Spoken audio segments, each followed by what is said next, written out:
Thanks. It's great to be able to talk to a behavioral health crowd. Some of you were here this morning. There's a lot of stuff on pushing the boundaries there we didn't quite get to. One of those was avatars, apps, bots, and virtual reality. We really didn't get hit on any of those, and all those are fascinating. But I'm here to talk today about asynchronous telepsychiatry, so let me see if I can click through these. Okay, there we go. So I'm going to talk about developments in telepsychiatry, asynchronous model for integrating behavioral health into a primary care setting, which is a lot of interest. And I'm in an academic background. We give all credit where credit's due, and I'm really not talking about anything much original. I'll try to flag the original stuff here, but most of this is based on the work of Dr. Peter Yellows and his group out at UC Davis, and most of you would be somewhat familiar with that, I would hope.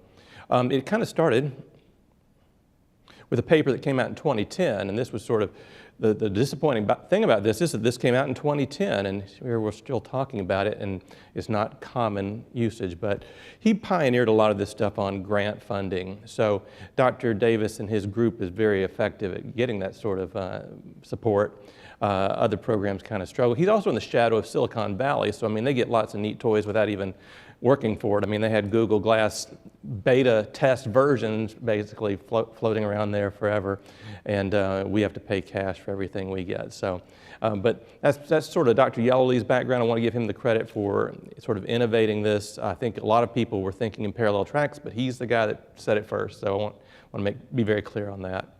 So what do I do and where do I fit into all this? What I try to do is take things that have been demonstrated proof of concept or shown to be effective in some form or fashion, see if it actually works in the real world, and see if we can get paid for doing it. So my role at the university, basically, when I joined the faculty there wasn't much telepsychiatry, video teleconferencing for clinical use going on in Kentucky, actually. Kentucky was a good state in that the enabling legislation had been passed early on, so we could get paid for it, but not too many people were doing it. And I said, this has just got to happen. And so we developed the business model. The university sort of offered me incentives to come do it there rather than privately, and that's where I kind of wound up. But so it was just to see if these things that we knew would work or had a good feeling that would work, and see if we could go ahead and find somebody that would actually pay for it on the back end. I didn't want anything to do with grant submissions. I didn't want to be writing grants and getting turned down or all of that. I needed cash, hard money. And so we found partners in the rural areas that were basically dying for this sort of thing. And that's been the story so far. So looking at this project of asynchronous telepsychiatry, I'm going to talk a little bit about what that is, obviously, and then I'll tell you how we're going about trying to make it work in a sort of commercial model. So telepsychiatry, or asynchronous, sort of dovetails with this concept of the patient-centered medical home. There's been a whole push, obviously, of getting behavioral health into primary care settings. One of our earlier speakers talked about that. I'm going to kind of build on that.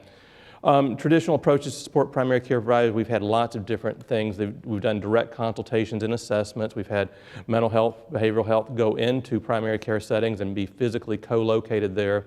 We've also done these indirect consultations for years, whether it be by phone or secure email or the informal curbside consult that's been around forever. So what this really does in terms of asynchronous telepsychiatry is, to this background, it adds the possibility of using video as data, just as a simple data source, just like we look at lab value or we look at a dynamic imaging study. We now have video interactions with patients to use. Oops, one too far. So why even do it? Well, there's obviously this huge need to increase the access of patients to higher levels of expertise in some settings. Also, this works hand in glove with the concept of the medical home. It lets the patient who has a primary care provider keep that primary care provider. Most of us in here are probably familiar with the opposite side of that, where our patients see us as mental health providers but don't see a primary care provider, and MACRA is going to come back and beat us up on that, but that's a different talk. It's an improved curbside consult. I mean, we don't just kind of have a couple minutes in the hallway to discuss the case and sort of never really see the patient. So we can comment with some specific things. What a primary care physician thinks is important may or may not always perfectly dovetail with what I want to know. So being able to see that is an improvement. We've also all heard the stories about telemedicine, even when we've made some early initiatives into primary care settings being underutilized. Everybody has these horror stories about a large $16,000 VTC unit sitting over in the corner somewhere with coats hanging off of it. We had similar experiences when we rolled out the robots. I don't know about you guys if you work with programs that had telestroke. Telestroke was a really hot thing there for a while, and they were bringing in the robots. The robots were really fun for a few months, and then the emergency room physicians figured out the protocols and quit calling, which was a good thing. I mean, that's exactly what it was intended to do, but the price of those robots didn't make much sense. So the telemedicine was underutilized in the old form. Asynchronous allows data to be changed, improved, or focused upon patient and reporting provider. And then just over time, another background feature of this is the increasing acceptance of web visits and asynchronous medicine in general, just from patient portals and all the other routes that patients are interacting with their healthcare providers. So this is my favorite slide because this is TAU, and this is treatment as usual. And what are we starting with? What's our baseline? Because if we can't improve on that, what are we doing here?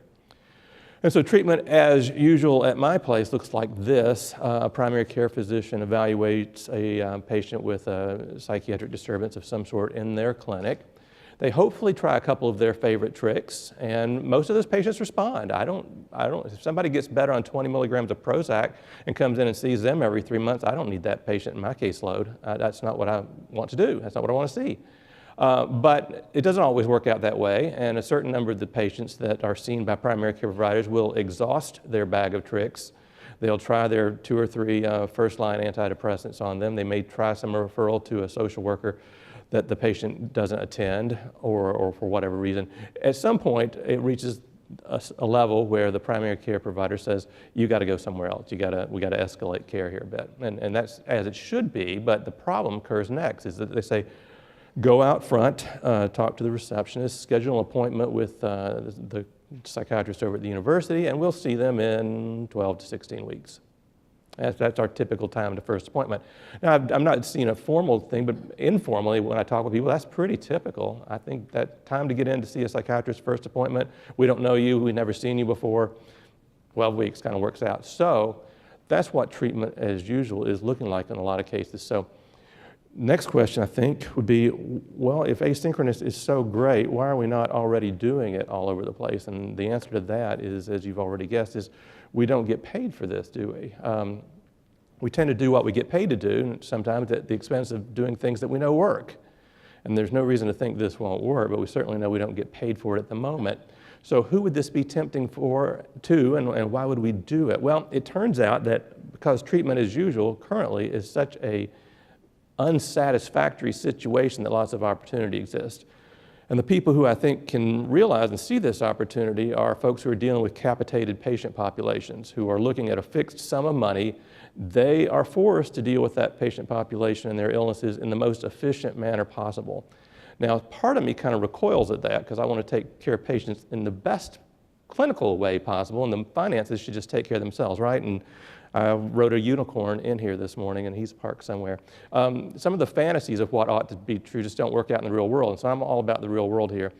And so when you're dealing with partners that deal with capitated environments, they recognize that what can happen in the treatment as usual environment is that somewhere in between that 12 to 16 weeks, that patient who has already reached a point of clinical acuity beyond their capacity to care for may well escalate on them. They may well wind up in an ER, they may wind up in an inpatient psychiatric unit. Either way is a first-rate financial disaster for them, first-rate disaster for a patient when it was avoidable. So where I become sort of a cheerleader for this is look at the business model of this thing, and reductions in morbidity and mortality line up. We're all on the same page. I'm saving people money and reducing suffering. The world is just a better place for the fact that we got up this morning and came and did this stuff. So it shouldn't be that hard to sell. So what I can tell you, and again, I want to make sure I'm representing everything accurately, we're not doing this. We're still not doing this, but we are in constant conversation with several folks who tell us they're interested. So what I've got is lots of nibbles, no bites. But I am talking, I'm from Louisville, Kentucky. Some of you may recognize that. That's the home base for Humana. So they've taken an interest in this. We are also dealing with TRICARE, which has expressed a lot of interest in this. So as soon as this thing's ready to roll, we're ready to ramp it up. But that's kind of where we are in terms of implementation. But I'll move on. So basically, what does it look like when we do it in an asynchronous mode? So it turns out it's kind of easy. We all know this. It's store and forward, right? It's radiology, it's pathology, it's dermatology.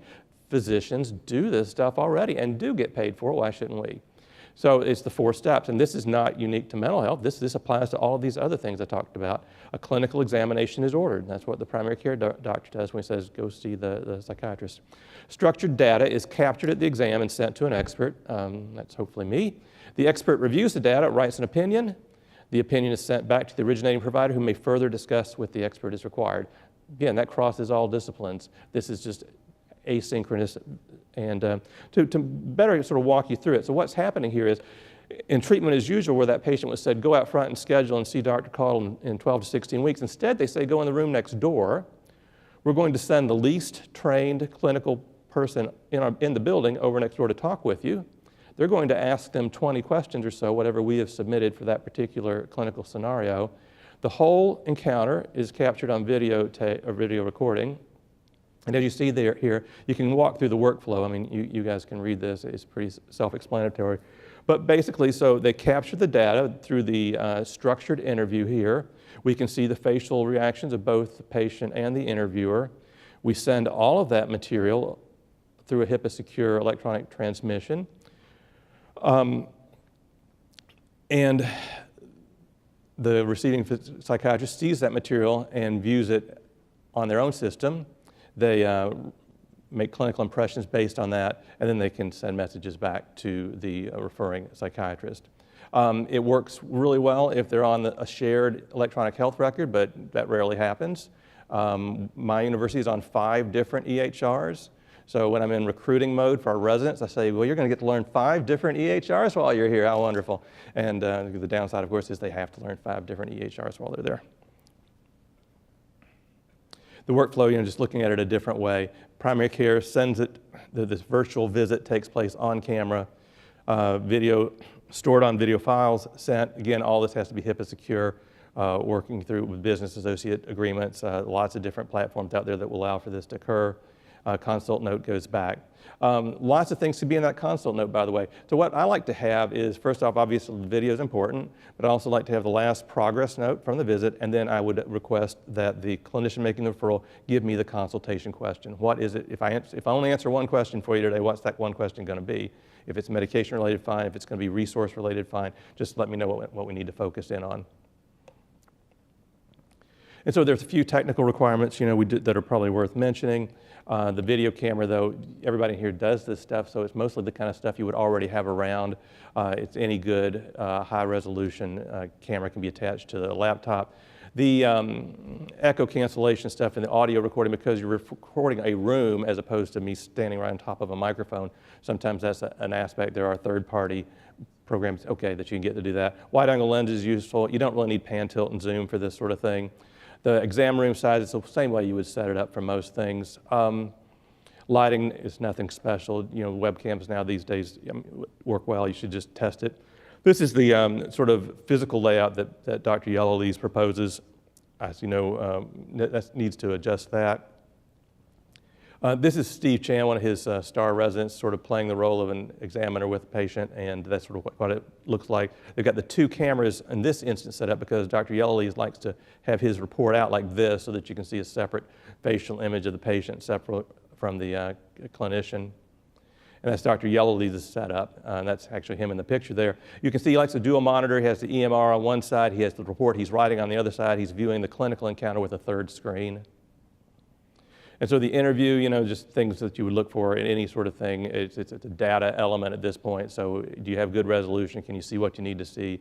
Following the interview, I'm going to just, that's all stuff you would think of as well. Review the interview, documentation. One of the things you can certainly feed back to the referring physician is, this patient went a little differently than I expected, so you need to ask these follow-up questions. There is a level of interactivity that can still occur asynchronously. Certainly we're available. If they want to pick up the phone, they always can, but that's not usually desired. We complete the interview, upload the stuff, I'm going to just wind up with that just because I wanted to make sure, made the point that the staying in contact with the referral source. What we know doesn't work in these things is try and park a psychiatrist or mental health provider embedded into these clinics. They're just, the payoff for this on the psychiatrist end is that we all have unintended dead spots in our schedule, and that this is when these things can be reviewed. So when I go in and want to do 8 hours of clinical work a day, let's say, if I have 2 no-shows, I got 2 video clips I could pull up. I could see them in that spot, and 2 patients that normally otherwise would not have gotten any kind of care today do. So I guess that's the other piece of it. Thanks.